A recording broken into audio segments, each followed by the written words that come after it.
Tonight on SUTV News, SHIP's student-run newspaper The Slate wins a national award.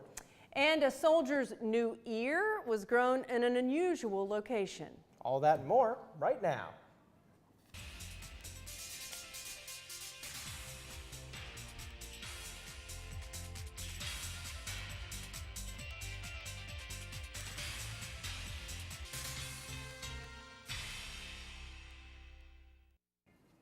Thanks for joining us on SUTV News. I'm Kim Garris. As is tradition on the last show of the semester, I, as advisor of SUTV, have shared the anchor desk with a graduating senior. And while I am no longer advisor, I have worked with this senior for the last 4 years. And I'm Jake Gillespie, that very same graduating senior. Welcome to the very last show of SUTV News this semester. The Slate has done it again. The paper won first place with merit in the 2018 American Scholastic Press Association Annual Review and Contest Awards. The Slate was one of 5 schools to receive the highest honor. SUTV's very own Kayla Brown won the Outstanding Sports Photography Award. She said she was surprised by the award and even offered some advice. Basically just be open to trying new things. That's basically what I did. When I came here, I just joined a bunch of clubs and just tried to see, just do things that I never did, like in high school before that. To learn more about the award, visit SUTVnews.com. And for the first time in school history, 2 Shippensburg students received the Fulbright U.S. Student Program Award in the same year. Hannah Lawfeed and Shelby Coghill are 2 out of 1,900 students across the country who have the opportunity to research, teach English, and put their skills to work through the 2018-19 school year. Lawfeed will be an English teaching assistant at the University of Brazil, and Coghill will teach English language learners in Colombia. This is Shippensburg's 4th Student Fulbright Award since the International Studies program was introduced in 2013. Shippensburg is PASSHE's leader in student and scholar Fulbrights since 2010. SHIP is yet again going the extra mile welcoming new students. Orientation in the summer is more than just giving incoming students a tour of the campus. And then the team trains for weeks to make sure new students have a welcoming experience during Welcome Week. This fall, Welcome Week will be one they will never forget. O-Team leader Lisa Baumuller says the new students are in for some great stuff. We do this, but we rented out Target after hours. Right, so no one from the community can come in, just like our students. We're gonna bus them to Target, they can shop around, we're gonna have games and like prizes they can win and stuff. Orientation will begin June 18th. For more information, visit SUTVnews.com. The first year of college can be a tough transition, and for some it may be overwhelming. The First Year Experience is a new program which will give students additional skills, support, and mentorship during that transition. The experience will focus on communication and writing while offering interactive learning and opportunities outside of the classroom. As always, faculty and staff will help first-year students, but starting this fall, students who are in college for the first time will get also help from a peer. Retiring as the Vice President for Student Affairs, Dr. Roger Sir will speak at the undergraduate ceremony on Saturday. He has created a long relationship with the university, serving for over 20 years. The graduate ceremony is 7 p.m. Friday night in the H. Rick Lurs Performing Arts Center, and the undergraduate ceremony is 11 a.m. at Seth Grove Stadium on Saturday. In the event of inclement weather, undergraduate commencement will be held in Higas Fieldhouse in 2 separate ceremonies based on colleges. The ceremony will be broadcast via Comcast Community Access Channel 21 and Campus Cable Channel 82. Even though students living on campus are moving out at the end of this week, the dorms won't go unattended thanks to Shippensburg University's summer camp programs. For all children and young adults ages 8 to 18, summer camps vary from volleyball to chemistry. Campers stay in the air-conditioned dorm rooms from June to August, exploring new activities and academics, and hopefully what it's like to be part of the SHIP family. To register, you can go online or email sucamps@ship.edu. A 104-year-old Australian scientist who had campaigned for the legalization of assisted dying in his home country has ended his life at a Swiss clinic. David Goodall, a respected botanist and ecologist, died this afternoon at the Life Circle Clinic in Basel, Switzerland, after administering a lethal drug under the guidance of doctors. Exit International, which represented the scientists, said Goodall passed away while listening to Beethoven's Ode to Joy.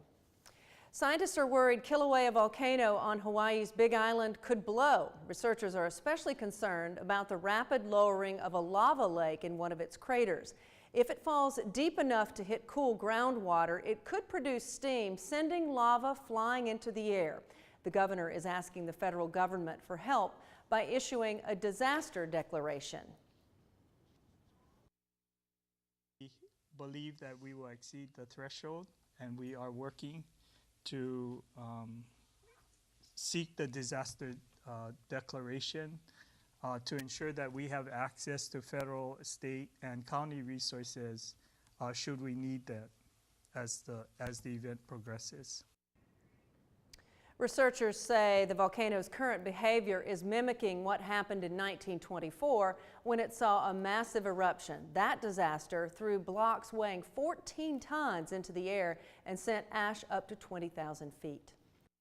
A U.S. Army soldier who lost her ear in a near-fatal car accident now has a new one that she grew herself, along with a little help from doctors at William Beaumont Army Medical Center.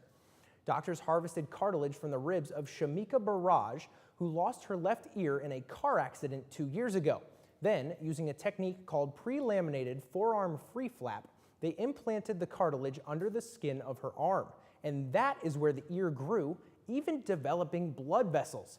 Doctors have now successfully transplanted the ear from her arm to her head. She's still got 2 more surgeries to go, but Barrage says she feels more optimistic about her future than ever. And modern medicine just continues to amaze me. But when we come back in World News, 3 imprisoned Americans are coming home. Stay with us. A highway in Poland turns into a life-size chocolate bar. Let's send it over to Brandon with this week's World News. The 3 imprisoned Americans have returned home from North Korea after being held there for the very least a year. The 3 arrived last night and were greeted by President Trump and the First Lady after Secretary of State Mike Pompeo traveled to North Korea earlier this week to pick them up. The 3 were returned in good health, and all of this is leading up to the historic summit between the President and Kim Jong-un. The meeting has been announced to be taking place on June 12th and will be held in Singapore. Last night, Iranian forces in Syria launched a missile attack at the Israeli region of Golan Heights, the area that borders Syria and Israel. Many of those missiles fired at Israel were taken out by their air defense system, and in retaliation launched their own missiles at Iranian installations in Syria. Israeli officials claim they have destroyed all of Iran's military capabilities inside of the country. These missile strikes have been the most direct confrontation the 2 countries have ever had, and it comes just days after the U.S. decided to leave the Iran nuclear deal. Ebola has made a comeback, this time in the Democratic Republic of the Congo. The government declared there being an outbreak after 2 cases have been already reported in the country's northwest province. There have been 21 suspected cases in the past 5 weeks and 17 deaths because of it. This is the 9th Ebola outbreak in the country since its discovery in 1976 and the most recent since the outbreak in West Africa in 2014 to 2016 that killed thousands of Africans. A tanker truck in western Poland overturned onto a highway yesterday, spilling 12 tons of liquid chocolate across multiple lanes of highway. Traffic was stopped along the highway for hours as crews worked to clean up the mess. A cleanup member said that oil spills are easier and quicker to clean up since that much chocolate could only be cleaned using high-pressure water. The accident happened early in the morning, and the only one injured was the driver, who suffered a broken arm. And the cause of the accident is still unknown. And that's it here for World News. Let's head on back to the desk. When we come back in entertainment, Dunkin' Donuts takes part in the upcoming royal wedding. And our current SUTV advisor fills in for Megan this week to tell us what to expect in this weekend's graduation forecast. The spring has been one of those, if you don't like the weather, wait a minute. Even today, did you see the hail? I did. We were actually in the studio and we can hear it pinging off of the roof. But let's send it over to our current SUTV advisor, James Laurie, for this weekend's forecast. So where is spring? That is a question everyone has been asking around here since we transitioned from winter to summer this year. With the end of the semester upon us, everyone will be looking for summertime warmth. Let's take a look and see if the summer weather continues into next week. Tonight will be partly cloudy with a low of 55, and tomorrow will be mostly cloudy for most of the day with a top temp of 73. And for the 5-day, which includes the SHIP undergraduate ceremonies on Saturday, expect to find partly cloudy skies early with scattered thunderstorms in the afternoon on Saturday. It will be a bit toasty with highs in the mid-80s. A cold front will pass through the area Saturday night, and Sunday will be a bit wet and cooler with highs only making it into the mid-60s. Monday and Tuesday will feature some thunderstorms each day with highs in the upper 70s to lower 80s. The thunderstorms continue on Wednesday with a high around 80 degrees. Well, that's all for this week's weather. Best of luck to all the graduates this upcoming weekend. I'm James Laurie with your SUTV News Weather. Now let's take it to entertainment with Liz. Good luck.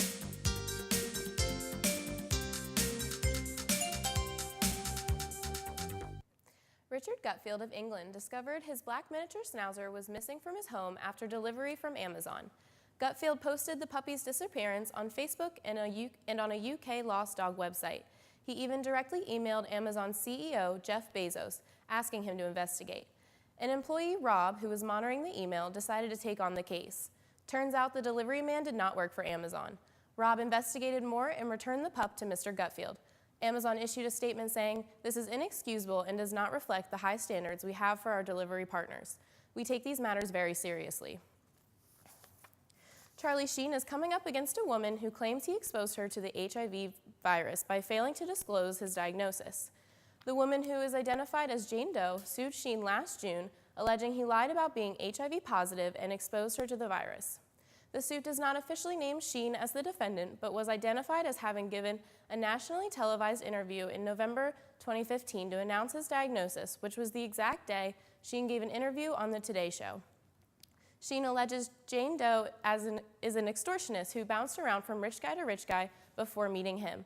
He also alleges she has attempted to extort millions of dollars from him by publicly disclosing his medical condition, even though she signed a disclosure agreement. Dunkin' Donuts is getting the royal treatment. To celebrate the upcoming wedding of Prince Harry and Meghan Markle, Dunkin' Donuts is releasing a limited edition donut. The treat is heart-shaped, filled with jelly, and topped with chocolate icing and strawberry drizzle. The Royal Love Donut will only be available from May 14th to May 20th at participating locations. For SUTV Entertainment, I'm Liz Vanette. When we come back in sports, rain delays dampen the mood for SHIP baseball. And men's and women's track and field have another good showing at the PSAC Championships.